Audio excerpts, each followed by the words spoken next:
ഇറങ്ങി നല്ലത് വരും. താൽക്കാലികമായിട്ടുള്ള ഒരു കാര്യമാണെന്ന് സാർ പറഞ്ഞുകൊണ്ട് ഞാൻ ചോദിക്കുകയാണ്. നടൻ തിലകൻ ഒരു അതുല്യ പ്രതിഭ, അതുല്യ കലാകാരൻ തന്നെയാണ്. അന്നേ അദ്ദേഹം സിനിമയിൽ ഗുണ്ടായിസമുണ്ടും ഇത്തരം ലോബിയും കൊണ്ടെന്നും സ്ത്രീകൾക്കെതിരെ ഒരുപാട് ബുദ്ധിമുട്ടുകൾ അവർ അനുഭവിക്കുന്നുണ്ടെന്നൊക്കെ തുറന്നടിച്ച് സംസാരിച്ച ഒരു വ്യക്തി തന്നെയാണ്. പക്ഷെ അദ്ദേഹം സിനിമയിൽ നിന്ന് വിലക്കപ്പെട്ടു. നല്ല അവസരങ്ങൾ, ക്രിസ്ത്യൻ ബ്രദേഴ്സ് പോലെയുള്ള സിനിമകൾ അദ്ദേഹത്തിന് നഷ്ടമായി. അതിന് കാരണം ഫെഫ്കയും അമ്മയുമാണെന്ന് അദ്ദേഹം തുറന്നടിച്ച് സംസാരിച്ചിട്ടുണ്ട്. അതുപോലെ ഒരുപാട് സീരിയലിലാണെങ്കിൽ പോലും ആത്മയുടെ പ്രസിഡന്റ് അദ്ദേഹത്തെ വിലക്കുകയാണ്. അപ്പൊ അങ്ങനെ അത്തരം ഒരു മാറ്റി നിർത്തൽ സാറിന് അനുഭവപ്പെട്ടിട്ടുണ്ടോ? എന്തുകൊണ്ടായിരുന്നു ഇങ്ങനെ? ഉറപ്പായിട്ടും അതുണ്ട്. പക്ഷെ ഞാൻ അവിടെ പറയുന്നത് അന്ന് ഇവർ തിരുത്തപ്പെട്ടിട്ടില്ലായിരുന്നു ഈ സംഘടനകൾ.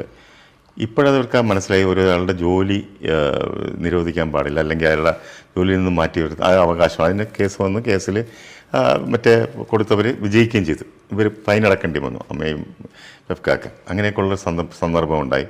അതോടുകൂടി തിരുത്തപ്പെട്ടു. തെറ്റുകൾ പറ്റിയിട്ടുണ്ട്. പക്ഷെ അവിടെ വേറൊരു കാര്യം ഉണ്ടായിരുന്നു, നിങ്ങൾ ആലോചിക്കണം. അന്ന് സാംസ്കാരിക മന്ത്രിയായിട്ടിരുന്നത്